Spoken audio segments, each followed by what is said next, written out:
What's up, guys? We are going to KSR Facilities today to see what's going on up there.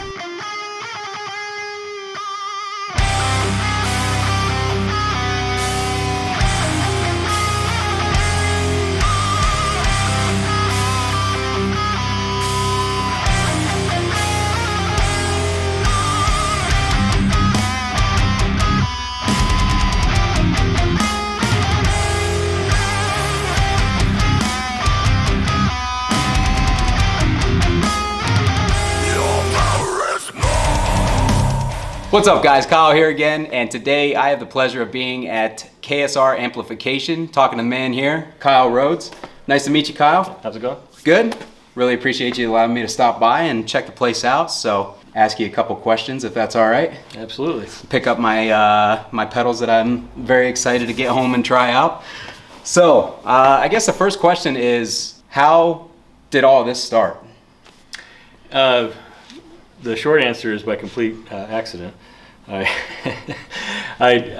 built myself an amplifier, and it turned out I made it sound pretty good after some tweaks and experimentation and whatnot. And my musician buddies were kind of sniffing around it, and hey, why don't you build me something, kind of thing. Yeah. And it ended up coming to fruition with when my buddy Chris called me, and he was serious. So we designed him an amp, and then his bandmate Cody wanted one, and then my buddy Nate wanted one, and then kind of just snowballed into an entire company. Yeah, that's awesome. And the Colossus was born out of all that custom work I did. Okay. And then so I released the Colossus, and like I announced it, I think December of 2010, and we're still building that amp today, along with a bunch of others. So. Yeah, you got quite the extensive line. So that first amp, when you built it, like what was it based off of? Was it just like a kit amp or something you kind of designed?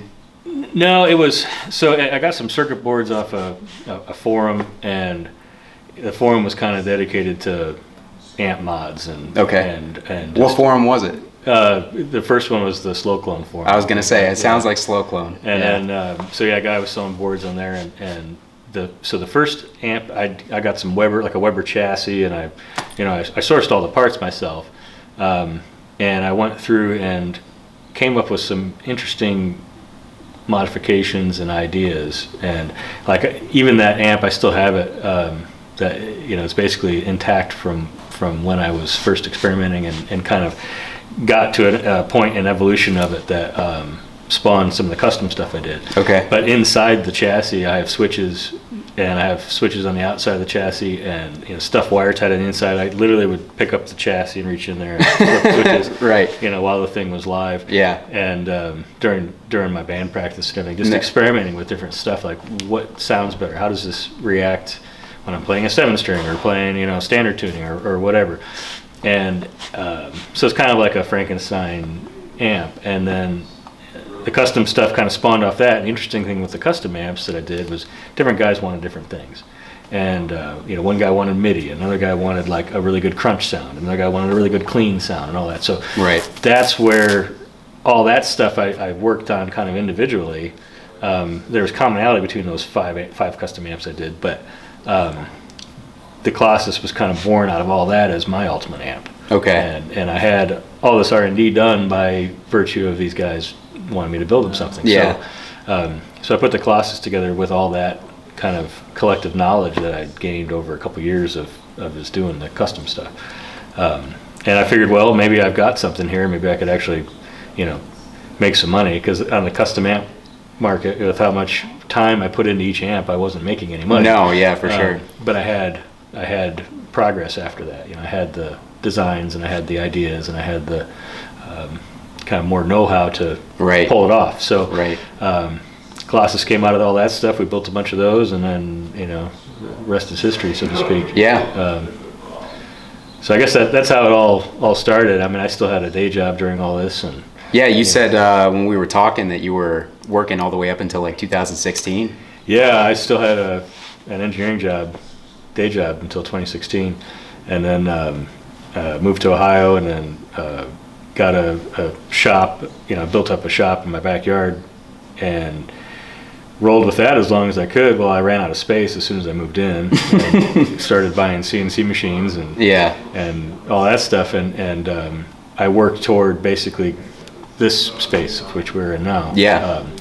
Which is 11 times the size of that shop. Yeah, this place, honestly, when I walked in, I was like, okay, I didn't realize it was going to be this big. So yeah, you definitely have a really good sized space here. So lots of room to grow, I'm sure. Yeah, and there's 8,000 square feet below us right now. Yeah, he was telling me. Yeah, he's like, yeah, we're gonna move some stuff in the basement. I'm like, all right, so he's got some room to go for sure. Yeah. The only thing we do right down there is powder coat, and we've got a powder coating room down there, and we've got some warehousing space. Okay. And various collections of wire and components and all kinds of stuff like that. Yeah.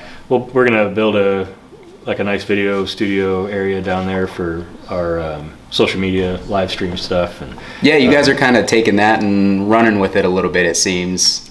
Yeah, Corey, he's kind of the mastermind with all that. Yeah. You know, as far as what we do here, and then we started working with Josh Lopez.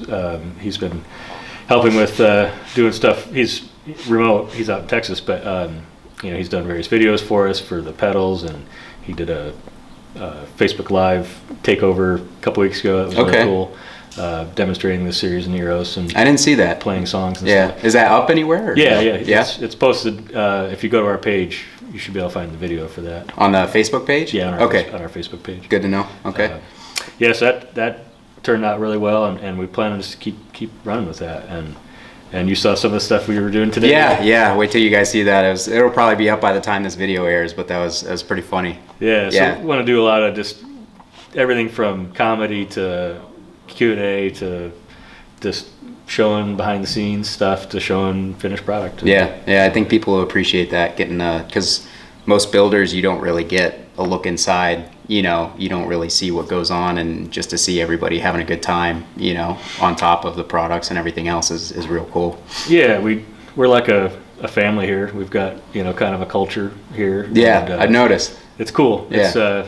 It's rewarding too to come to work every day and have a good group of people and people that want to be here. Right. Yeah, absolutely. Exactly. And it's nice to involve our customers and our friends, which a lot of our customers become my friends. Yeah. Cool part of the business, right? Yeah. It's just cool. Met a lot of people over the years, and I'm living the dream. Yeah. Now I get to be here annoying you with questions, being awkward in front of a camera. So, no, that's really cool, man. It's cool to see how it's grown. I know I've heard the name a lot over the years, and being just heavily into gear and stuff like that, it's coming up more recently. I knew the Rhodes name back in the day because I saw a Fluff video where he had one of your amps, and I didn't really hear much about it again after that. And then all of a sudden I started seeing KSR stuff, and now, especially with like the series pedal, like the series pedals everywhere. So you guys definitely have a hit on your hands with that one, because I think that's what I hear the most. And then the new PA50, that thing is I think that's going to be a massive hit for you, because everybody that I've talked to so far, I see a bunch of YouTubers have their hands on it already, and a bunch of people that I know that are pretty well respected inside, like the Guitar Gear circle have them, and they're ranting and raving about them. So have you really said anything about that online? I mean, other than just making posts, or how did that come about, I guess? The PA50? Yeah. Well, so that was an interesting amp, because I brought prototypes to the last NAMM show. I guess it was January 2020, and fully intended on shipping that thing very quickly. It was also when we had just started moving into this building. Then all of a sudden there's a the world falls apart. Yeah, pandemic on our hands. Right. Can't get transformers, can't get parts, I'm worried about hiring more people. How do we hire people? Yeah. It was just okay, hair's on fire. And then at the same time, the series was going gangbusters. So we ultimately had to just wait a little bit and get some things ironed out, figure out how we're going to get transformers. And we eventually got it all under control, and we started shipping it.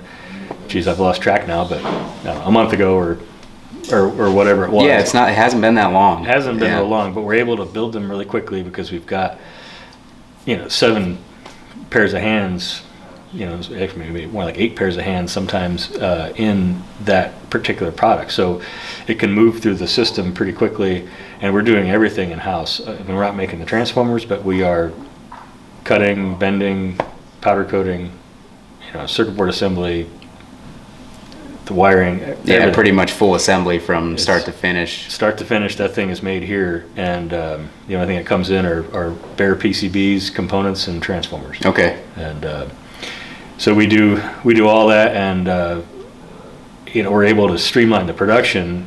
It took a while to get set up for that, but now we're able to kick them out pretty quickly. Okay. And you can see the parts for them laying all over. Yeah, I was gonna say, you've got a few up in the front. I'm not sure what that front area is, but a couple disassembled, and it's a pretty tidy little package with the one transformer kind of sandwiched in between some PCBs, and then I saw like the tube sockets and the phase inverter. It was just a cool little design. The negative feedback is what everybody seems to be kind of ranting and raving about on that thing. So I know negative feedback usually comes into play as far as like presence and resonance and stuff like that in the power amp circuit. So like what's the difference between a bottom and top pot or dial and the negative feedback itself? Yeah, so I call it top and bottom. Basically it's a presence and resonance control. Right. My take on it's a little bit different frequencies and that kind of thing than the typical ones. But the negative feedback control essentially allows you to vary the dampening of the amp. So when it's all the way cranked, it's going to be the most flat response with the two controls down, with the top and bottom down. And then as you reduce the negative feedback, it's almost like you're turning both of them up a little bit. It has that effect. It's almost like you're turning both of them up a little bit. Okay. But it's a different feel to it also. So you're getting more bass and treble kind of through the amplifier is amplifying more bass and treble, but it does feel a little bit different. It feels less stiff. So they're like fully interactive between each other? All 3 are interactive. Okay. And what the negative feedback control allows you to do, if you're familiar with the Recto vintage versus modern mode, when you flip it into modern, it gets really loud, and that's because it completely disconnects the negative feedback. Oh, okay. So it's like no negative feedback. Gotcha. And it's on the PA50, it's not as drastic as that, because if you disconnect the negative feedback, then the top and bottom wouldn't work at all. Okay. So it basically allows you to sweep from the most negative feedback to the least that's still in the circuit effective. Okay. Yeah. Heads, okay, and cabinet covers, and that kind of thing. And so I'm talking to them about a case for it, and the problem is actually that they're having right now is just it's actually so small, it's hard to manipulate the thick padded. Yeah, because their stuff is real heavy. Yeah. So we're coming up with a way that we can because I wanted like a zipper kind of thing, and their stuff's too thick to be able to do what I wanted to do. Yeah. But we have some things we're working on with a Velcro kind of hatch. Yeah. That'll come off, and then you can pull it out.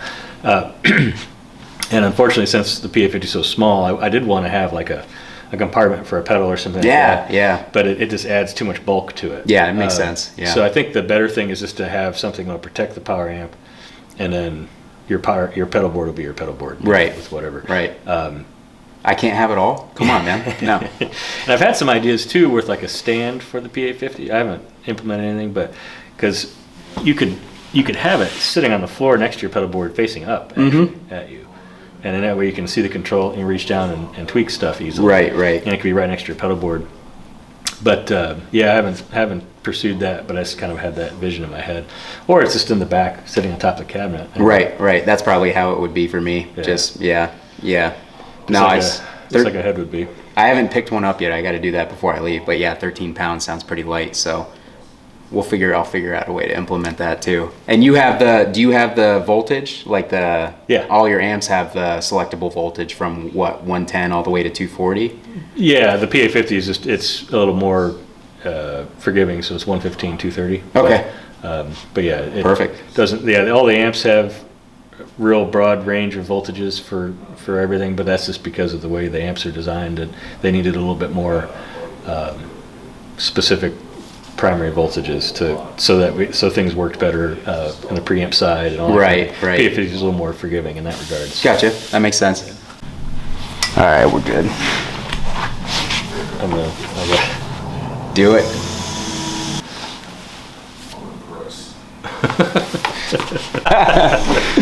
you can edit that in. Yep, we'll figure it out. So I guess, like business-wise, I mean, you probably, I'm sure, never saw this coming. Like, how's that transition been? I would imagine that you enjoy doing this because you wouldn't have quit your day job in order to grow your business. So, like, overall, the process, the growing pains, how's all that been? It's a challenge. It's a lot of juggling of things and trying to strategize purchases versus, like, do I buy this machine so that we can streamline this process so we can make a little bit more money so then we can afford another person, or we can afford another machine, or we can afford to carry more inventory, so it's a constant just juggling of that from the financial side and avoiding debt and avoiding any sort of negative things like that. And I think this building it came along at a good time. We had released a series, been building, we're building the crap out of that, and then it's like, well, let's expand. Let's take this to the next step, and that's what 2019 was basically geared for. In terms of, I was looking for commercial real estate. I found this place, but it's really hard to buy a commercial building. It's a lot harder than to buy a house. I can imagine. No, I can imagine, man. It's not like buying a house at all. Yeah. The loan process is complicated and everything. So I fought through all that, and I wondered if it was actually going to happen a few times, but it did, and here we are. So we've benefited from it, because with this space we've been able to add to the crew. We've been able to add equipment and just increase our capabilities all around in every department, because everything got bigger. We had more space for everything. In my old shop, I was sharing, in one room I was doing powder coating, woodworking, CNC stuff, Tolexing, shipping and receiving. It was all done in the one room shop area of my old building. Mm-hmm. And it's a lot jammed into one space. That was probably, just that room was probably 700 square feet or something. Oh man. And the whole shop was like 1,600 square feet, and there was one room that was like this CNC mill that's behind your cameras that does all our pedals. That was in there with a laser. And then I had my little office where I did my final testing and had my computer and that kind of thing. And then there's a bunch of videos of me in that little room. And then the back room was where we did all the wiring and built circuit boards and had the pick and place. And everything was just jam-packed. I can imagine. Could not have fit another machine in there. Right. The tools alone, let alone the materials and the people to put it all together. Yeah. And that's just it. It's like, if we're building 15 speaker cabinets, well, that took over the whole front shop. Right. And it was just, we couldn't build speaker cabinets at the same time we were building pedals, or couldn't Tolex at the same time we needed a powder coat. Probably turned into a really careful planning process, and it was a constant. Everything was on top of each other. Like my table saw was my workbench. Perfect. I couldn't. Don't hit the on switch. Yeah, well, I clear it all off so I could cut a board. It was so frustrating. Yeah. And it just added to my. To the time and stress and everything of getting things done. Nice thing here is we can do everything in parallel. Yeah. Not one process impedes the other. Yeah. Well, with one exception, and that's the CNC router. So it's shared between aluminum and wood. So we do have that. So this year maybe we'll add another CNC router. Okay. And I never thought I'd be able to say that. But that's awesome. Congrats. That's cool. Congrats on your second CNC router, man. No, that's awesome. Yeah, you've definitely got a big place here. Me being kind of a cab nerd, as much as I love amps, I love cabs too. So, like, how did you guys end up getting into cabinets? I mean, was that something that you did? Because I don't know how long you've been doing those. Have you been doing those since the inception of the amps? Or? Almost, yeah. Yeah. My buddy Nate Miller, he wanted a 412, and but I'm trying to remember. I think I did his 412 first. I think his 412 was my first cabinet, and I did the 212 after that. I think that's going back like 10, 11 years. Okay. I'd have to look at dates and things to see which one I actually did first. But I remember my buddy Quinn. He got one of the first 212s, and I think the 412 was first. And he wanted that cabinet, and I said, sure, why not? And I need something to match my amps, so I came up with the design. I built it by hand, in my old wood shop back in Indiana. Which incidentally, I built that wood shop to.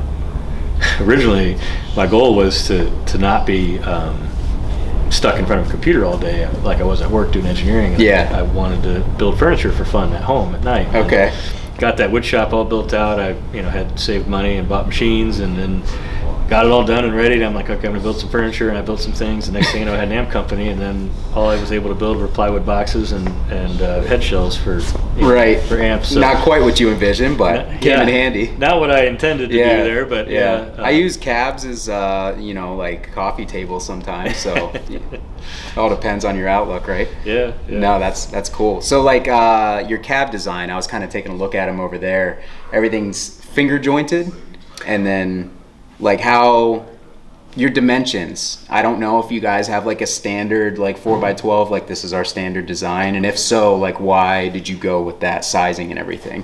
Yeah, so everything is 14 inches deep. Okay. Which how deep is like say a Marshall 1960? I don't know offhand. Geez, I know that one I build for a guy is also I think 14. Okay. I'm really bad at knowing like other guys' stuff. No, that's fine. Yeah. And because honestly, I don't really want to know what everyone else is doing. No, because then you kind of fall into that trap of, oh, this is what everyone else is doing. Like this is the standard type thing. So you're kind of coming up with completely original things, essentially. Yeah, and now and I can't tell you for sure where the 14 came from, but I do know that a deeper cabinet sounded better than a shallower. Okay. And beyond 14 just seemed a little bit too much. A little too boomy. But I'm pretty sure that the ones I do for my buddy George, they're kind of a Marshall-inspired 212, and we help build those. And they're 14 also. So yeah, those are the Metropolis cabs, right? Yeah, you saw them. Yep, I took a look. Yep, I saw those. We do a little bit of OEM work, Yeah. We don't advertise a whole lot, but it helps fill in the gaps too. Sure. With our stuff. Yeah. But yeah, so ours are all 14, and I've got a standard width is 31. The 412 is real easy. It's 31 by 31. Simple enough. And then from there, the 212, it's still 31 wide. It's not half, but it's, I don't know, 18 3/8 or something like that tall. So it's an oversized 212. If you look at it compared to some other 212s, it's definitely larger. A little bigger. I mean, really it comes down to the guitar cabinet. The bigger it is, the more bass response you're going to have, but then how it's constructed also contributes to how that bass resonates. That's what I was going to ask you. Is the baffle like sealed? Is it? Everything is sealed. Everything's sealed? Very tightly. Okay. So that's one of the things that I did early on, and I never liked how a Marshall cab went together with the baffle goes inside the cabinet, so it's screwed into the front, and you've got piping around there, and basically the grill cloth is a buffer between the baffle and the wood of the front of the cabinet. Right. And you're screwing into the edge of this thickening strips around the front. And that's not good in my opinion for a few different reasons, but mainly I didn't like that you weren't really getting a good seal. No, yeah. It's also a problem when you're driving these screws in. If a guy doesn't know what he's doing, that screw could just pop right out the side, and I've seen it happen.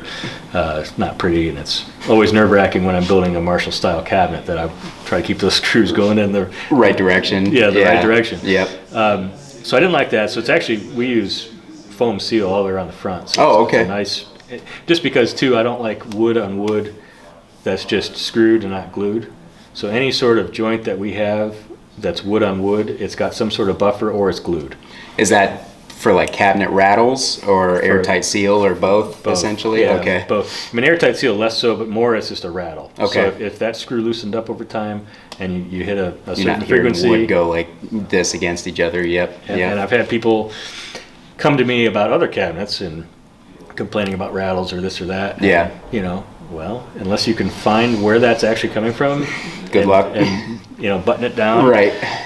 You're kind of SOL. So I wanted to avoid any sort of problems like that. And these things are built like, you know, tanks. It's built like a piece of furniture. Yeah. You know, I mean, it's built solid. It's going to last a lifetime. Yeah. And then some. I mean, everything. Any wood on wood is glued. The finger joints. They're serve two purposes. One is it's going to be the strongest joint you're going to make with all that glue surface and everything. But it's also helps aid in the assembly of the cabinet. And when it's all clamped together, it ensures that things are square. Okay. It ensures that things are all lined up, and that cabinet's not some sort of weird, you know, contorted rhombus shape. Right. And then all the material on the inside of the cabinet, and you could take some video or whatever and show how it's all put together. Yeah. But all that's CNC cut, and there's pockets and half lap joints and all kinds of things that are the CNC cuts, and this thing just goes together like a kit. Okay. So I designed it all in 3D modeling and Inventor, and you know, boiled it down to CNC cam files and what I used to do by hand, and then eventually my woodworker Jim, and then now the CNC. CNC, yeah. It just comes together like a kit. Yeah. And, I had a question, the center brace, you were talking about pockets and stuff like that. It almost, for one, it's real long. It's like what, probably 3/4 of the length of the inside? Yeah. Something like that? Yeah, that internal baffle. And it's weight relieved. Because it's everything on a 412 is cut out of 18 millimeter plywood. Okay. So if we've got a big solid piece of wood in there, that's another handful of pounds. Yes. Yeah. And it's not really necessary. I mean, you could say there's some, you know, a little bit of acoustic cancellation or whatever going on the inside of that, but that's really secondary to just the weight relief, and it couples to the back end of the cab. Mm-hmm. So it couples the front of the baffle to the back of the baffle. Or to the back, you know, of the cabinet Yeah, itself. and it's more surface area because it's not just a center post. It's not just a post, right? Okay. And I never liked that post. They always come loose and flop around inside. Yeah, not good. No. And then the back is a full 18 millimeter too, so it's a solid, heavy. Very, yeah. You're making me regret not having one ready for me when I got here. I'm so curious to hear one because I've never heard one in person, but.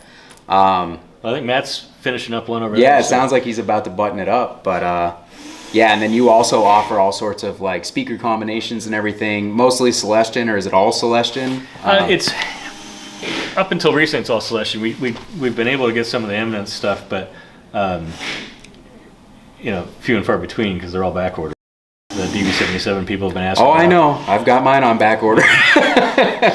But yeah, so pretty much everything has been loaded with Celestion. We had some Webers back in the beginning.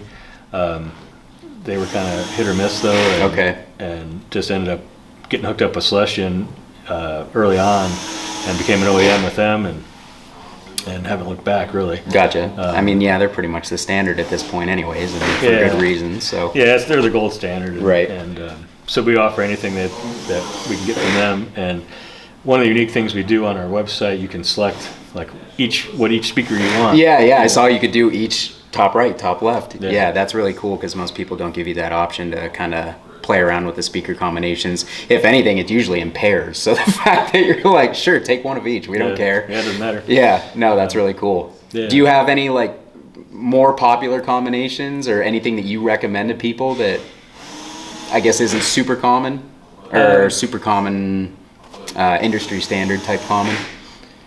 Well, that's probably the most popular combination now, are the V38 Creamback H75. Okay. X pattern. Those two, really? Yeah. Okay. That's real popular. It sounds good. Recently, some people have been experimenting with redbacks and Creamback H75s, and that's interesting because the redback's a little bit smoother.